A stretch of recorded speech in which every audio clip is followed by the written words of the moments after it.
Lorsqu'on pense aux couleurs basiques de la garde-robe masculine, on imagine tout de suite un ensemble très classique.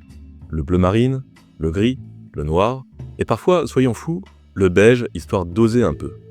Mais il y a une couleur qui, telle une belle inconnue mystérieuse à une fête, mérite qu'on lui prête plus d'attention. Le vert. Oui, le vert, cette couleur si souvent mal aimée, qui traîne derrière elle un tas de superstitions. Mais est-ce que c'est vraiment mérité ? Pourquoi le vert est-il à ce point sous-coté ? Dans cette vidéo, je vous dévoile tout ce que vous avez toujours voulu savoir sur le vert, et même ce que vous n'aviez pas demandé. Mais avant de continuer avec 3 anecdotes historiques amusantes sur le vert, faites-moi plaisir. Abonnez-vous, cliquez sur le bouton « J'aime » et partagez cette vidéo avec vos amis. On continue. Le vert, ça n'a pas toujours été simple pour lui. Dans le monde du théâtre et des arts, par exemple, on n'aime pas le vert du tout. On raconte que Molière, grand homme de théâtre s'il en fut, est mort vêtu de vert lors de sa dernière représentation du Malade imaginaire en 1673. Et comme il faut toujours blâmer quelqu'un, on a pointé le vert. Depuis, les comédiens refusent de porter cette couleur de peur d'une tragédie théâtrale en plein milieu de l'acte. À croire que le vert s'est retrouvé comme l'équivalent vestimentaire de la fameuse réplique interdite « Bonne chance ». Mais cette croyance n'est pas dépourvue d'une certaine réalité. Le pigment vert de gris qu'on utilisait autrefois, un mélange de cuivre oxydé et d'arsenic, dégageait des vapeurs toxiques sous la chaleur des bougies de la scène. Autant dire que l'expression « mourir pour l'art » prenait alors tout son sens. Aujourd'hui encore, par tradition ou superstition, le vert reste une couleur controversée dans les coulisses. En héraldique, le vert, au sinople, a longtemps eu une signification ambiguë. Bien qu'il symbolise la nature et la jeunesse, un blason portant du vert pouvait aussi indiquer qu'un membre de la famille avait été frappé de folie. Ce symbole peu flatteur rendait le sinople très rare dans les armoiries, car il laissait une marque négative sur la lignée. Oh, et attention si vous voyagez en Chine. Là-bas, le vert a une signification bien particulière.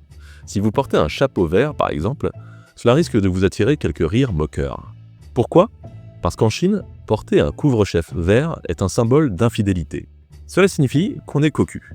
Donc, si vous envisagez de visiter ce pays, mieux vaut laisser votre chapeau vert au placard. Alors, si porter du vert, c'est risquer de mourir empoisonné, d'être pris pour un mari cocu ou tout simplement un fou, vous allez me dire, pourquoi porter du vert ?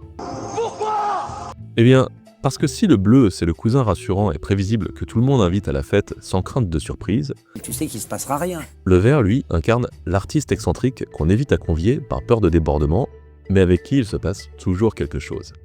Alors, pourquoi ne pas oser le vert ?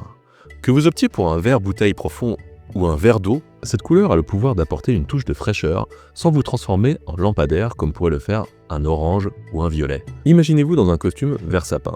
Ni trop flashy, ni trop discret, juste ce qu'il faut pour attirer les regards sans avoir l'air de chercher désespérément l'attention. Alors maintenant, évoquons 3 incontournables parmi les nuances de vert. Le vert sauge.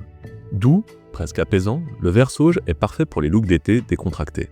Imaginez une veste en lin vert sauge pour les soirées d'été où vous êtes juste assez chic pour le cocktail, mais aussi assez confortable pour prolonger la soirée jusqu'au bout de la nuit.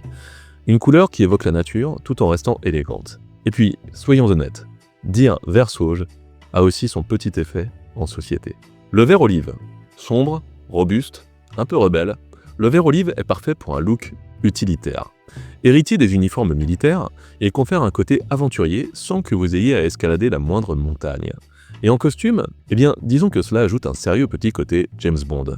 La course-poursuite en Aston Martin est optionnelle. Le vert sapin, profond et captivant, le vert sapin est le choix parfait pour des tenues plus formelles. Mariez-le à une chemise bleu ciel ou un pantalon beige et vous êtes paré pour les grands événements. Maintenant, qui peut porter du vert ? En termes de carnation, le vert va particulièrement bien aux roux. Oui messieurs, si vous êtes roux, le vert est votre meilleur allié. Il souligne votre chevelure flamboyante et met en valeur votre teint. Mais le vert est également flatteur pour les blonds et les châtains, apportant une touche de fraîcheur sans rendre le teint fade pour autant. Vous hésitez encore à porter du vert ? Eh bien, voici 3 idées simples pour commencer. Un pull en grosse maille vert sauge.